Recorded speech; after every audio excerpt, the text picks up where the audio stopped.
Ever get that feeling like trying to keep up with what's happening in the global economy? Yeah. Like you need some kind of secret decoder ring. Totally. I think we've all been there. Well, good news. Today, we're handing you one. That's right. You, our awesome listener, sent in this really interesting mix of headlines and keywords, and they're all pointing to one big thing.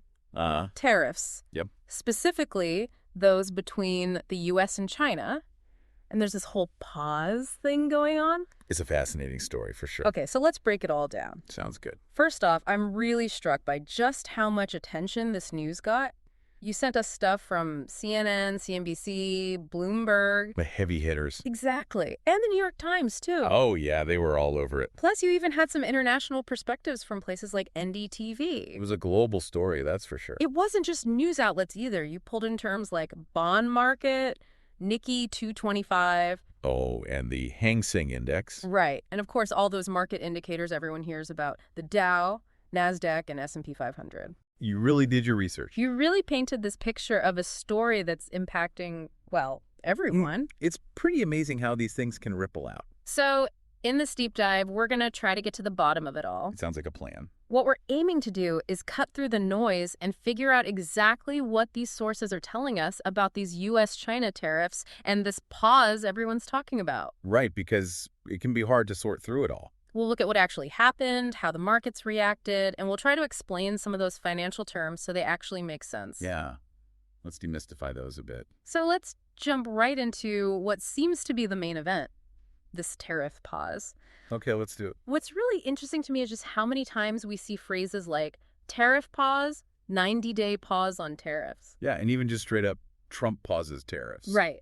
Or that he backed down on them. That's a strong way to put it. And the fact that this specific time frame, 90 days from today, tariffs paused for 90 days, is mentioned so much. Makes you think it was a pretty big deal, right? It really does. It seems like everyone was focused on those 90 days. Well, it makes sense, right? I mean, anytime you have major economic policy shifting, people are going to want to know what's next. And the question, did Trump pause tariffs popping up so often? Oh, yeah. That one kept coming up. It really shows how much this caught people's attention. It was definitely a turning point, or at least that's how people were seeing it.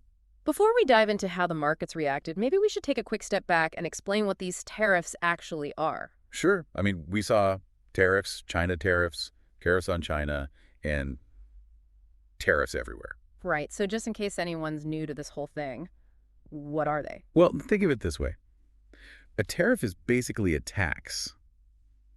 Okay. But it's a tax that a government puts on things coming into their country from somewhere else. Oh, So, like, if a country puts a tariff on imported cars... those cars become more expensive. Exactly. And the idea is that this might encourage people to buy cars that are made in their own country. So it's kind of a way to protect domestic industries. Yeah, that's one of the big reasons governments use them. Interesting.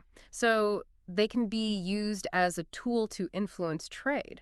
Oh, absolutely. They're a lever in international trade talks. So with all this talk of a tariff pause, I bet investors were watching things very closely. Oh, you better believe it. We saw tons of mentions of stock market today, markets today, even stock market live. They were glued to their screens, that's for sure. It sounds like the financial world was reacting in real time. Oh, yeah, they were hanging on every word.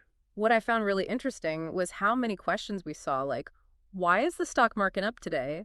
And why are stocks up today? That's a good point. It seems like this news about the tariff pause was seen as good news. Yeah, investors generally like it when trade tensions ease up. Less uncertainty, right. Exactly. Makes them feel a bit more confident. And it wasn't just a general feeling that the market was going up, was it? Nope, not at all. We saw so much focus on specific indices like the Dow. Oh, yeah, the Dow Jones today.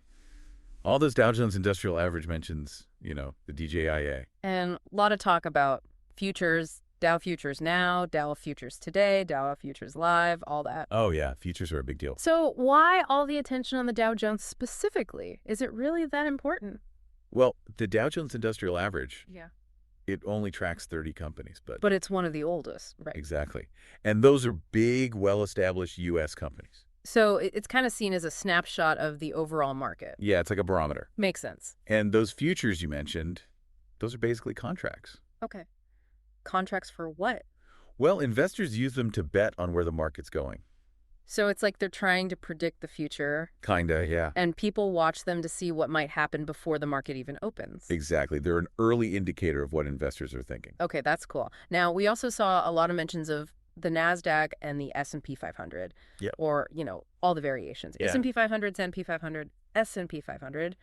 It's P500, just S&P, yeah. What were they signaling in all of this? So the NASDAQ, it tends to focus on tech and growth companies. Yeah. So it's often a good gauge of how investors feel about those sectors. Interesting. And the S&P 500, it tracks 500 of the biggest publicly traded U.S. companies. So it's a broader view of the U.S. market. Exactly. And we saw all three of these, the Dow, NASDAQ, and S&P 500, mentioned so often, along with those questions about why the market was up. Right. All pointing in the same direction. Makes you think this tariff pause had a pretty widespread positive impact. Oh, it definitely seems that way.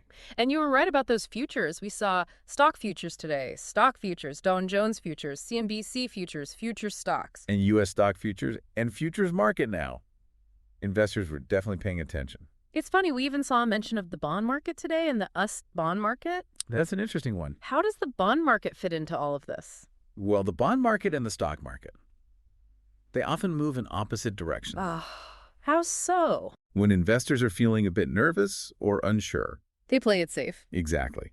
They put their money in bonds, which are seen as more stable. Interesting. That can push bond prices up and their yields down. So the fact that we're seeing the bond market mentioned alongside all the stock market activity, it might mean investors were reassessing their risk tolerance because of this news. They were trying to figure out what it all meant. Exactly. It's cool that we weren't just focused on the U.S. markets. We saw the Nikkei 225 and the Hang Seng Index pop up too. Those are big ones. Those are for Japan and Hong Kong, right? You got it. So the Nikkei 225 is like the main indicator for the Tokyo Stock Exchange. Yep. And the Hang Seng Index tracks the big companies in Hong Kong. That's right. The fact that they're mentioned in your list, it shows that those global markets were watching this whole U.S.-China tariff situation too. Oh, absolutely. The global economy is interconnected. So when something big happens between two major players, like the U.S. and China, the rest of the world pays attention. It's like everyone's holding their breath to see what happens next. Pretty much. Okay, let's zoom out a bit and look at the big picture. Sounds good. I think it's pretty obvious from all those terms like China tariffs, China tariffs on us, Trump tariffs, China. China response to Trump tariffs, yes. The main focus here was the trade relationship between the United States and China. Right. That was the heart of it all. Because when those two giants start messing with tariffs, it can shake things up globally. Big time. And speaking of those two giants, it's hard to talk about this without mentioning the then president. True. His role was huge. We saw Trump tariffs, Donald Trump tariff stock market, Trump pause, Trump tariff pause, Trump 90-day pause. It seemed like his name was attached to everything. It really does. It highlights how much influence he had in this whole situation. Oh, yeah, he is a major player. He was the one who put these tariffs in place. And then, at least for those 90 days, he was the one hitting the pause button. It was definitely his call. And we even saw mentions of the China stock market and China stock market today, which tells me this pause probably affected their financial markets too. Oh, for sure. Anything that suggests less trade tension between the U.S. and China, it's usually good news for both their markets. Makes sense. What's also really interesting is how many different news sources were covering this. You had everything from CNN and CNBC. The usual suspects. Right, to the New York Times, Axios, Bloomberg News. They were all over it. Even the Daily Mail and USA Today. Wow, that's a wide range. And NDTV, bringing in that international perspective. People were hungry for information. Okay, now let's dig into some of the more specific details that came up. Let's do it. There was one mention of 104 tariffs on China. Any idea what that was about? That's a tough one, without more context. Yeah. Tariff rates between the U.S. and China, they were all over the place. Right. Different rates for different things. Exactly. It could have been referring to a very specific category of goods, or maybe it was about a particular point in the negotiations. Hard to say for sure. It's doubtful it was a blanket rate for everything coming in from China, though. Okay. We also saw the phrase, Trump backs down on tariffs. Yeah, that one stood out. The way it's worded, it makes it sound like he had been really firm on those tariffs before. And then suddenly changed his mind. Exactly. Like a pretty big shift in his approach. Well, remember, those tariffs were a big part of his trade strategy with China. Right. So saying he backed down does make it seem like he was moving away from that, at least temporarily. And then there was yippee. Yeah, just yippee. Any thoughts? Honestly, that one's a head-scratcher. Right. No clue what that could be about in this context. A random reaction, maybe? Maybe. Or a ticker symbol we've never heard of. Who knows? Sometimes you get those weird outliers in the data. It happens. We also noticed Boeing stock in the mix. Ah, Boeing. Why would their stock be particularly sensitive to all this U.S.-China trade stuff? Boeing is a huge exporter, and China is a massive market for them. Oh, right. They sell a lot of airplanes there. Exactly. So when trade relations get rocky and tariffs come into play, It can mess with their sales. big time, and potentially disrupt their supply chains too. So any news about U.S.-China trade could make their stock price jump up or down. Makes sense. And last but not least, we saw Art of the Deal. Ah, yes. That's so connected to the former president. Do you think it tells us anything about why this pause happened? It's an interesting point. The art of the deal, it usually implies a very strategic way of negotiating. Like a chess game. Right. Making concessions or pauses could be tactical moves in a bigger negotiation. So maybe some people saw this tariff pause as part of a larger plan. Possibly. Not a final solution, but a way to keep those trade talks going. Okay, so we've talked about a lot. We have. And it's clear that your sources are all saying that this pause in tariffs did happen. No doubt about that. And the market seemed to like it. They did. But what's not so clear from these sources is the why. That's true. We saw those questions. Why did Trump pause tariffs? Why Trump paused tariffs? But no real answers. Right. Your keywords tell us the what. The pause happened. The markets reacted. But the reasons behind it, those are still a bit of a mystery. It's a good reminder that sometimes we need to go beyond the headlines to understand the full story. Exactly, dig a little deeper. And speaking of missing information, Yeah. we know it was a 90-day pause, Right. but these sources don't really tell us what happened after that. That's a big question mark. What happened after those 90 days? Did the tariffs come back? Did they reach a new trade agreement? Or did something completely different happen? It's like the story just cuts off. It leaves you wanting more. So for you, our listener, here's the takeaway.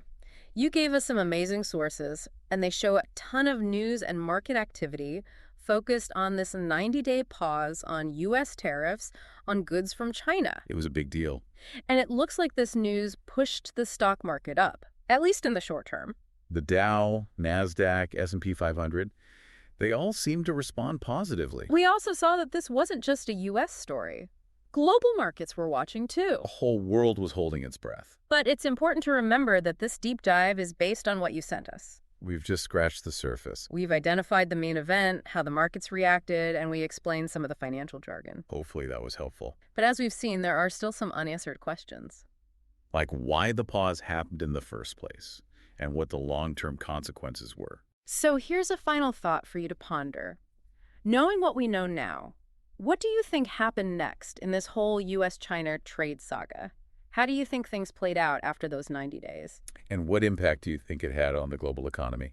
It's a fascinating puzzle to try and piece together. Hopefully this deep dive helped make sense of this complex event and how the markets reacted. Thanks for joining us. Thanks for listening. Today is your lucky day. Today is the day that our $3 website works for you, paying you directly to your PayPal daily. Imagine $3 ongoing continuous payments to your PayPal account. Imagine falling asleep and waking up to $300 in your PayPal account. How would this make you feel? How could this help you? What bills could you pay? What kind of fun could you have? What does that retirement look like now? All for a one-time payment of $3. This website is DFY done for you, fully built and completely hosted, and never stops collecting payments for you. You have spent $3 on coffee on a regular, but that coffee won't help you create multiple streams of income. Click the link below.